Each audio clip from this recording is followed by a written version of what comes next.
In this video, I will show you how to add a credit card to crypto.com.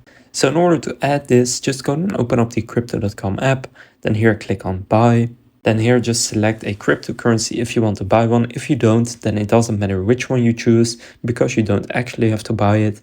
But for example, I'll just go with USDT.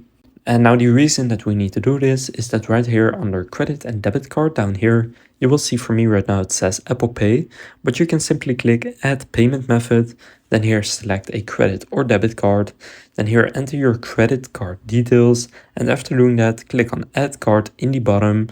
And then once you click add card, it will then show up right here as a payment method. And then you will have linked that credit card to your crypto.com account and you can use it to buy crypto directly right here. So now you know how to add a credit card to crypto.com. If this video was helpful, please consider leaving a like and subscribing to my channel. With that being said, I will see you in the next video.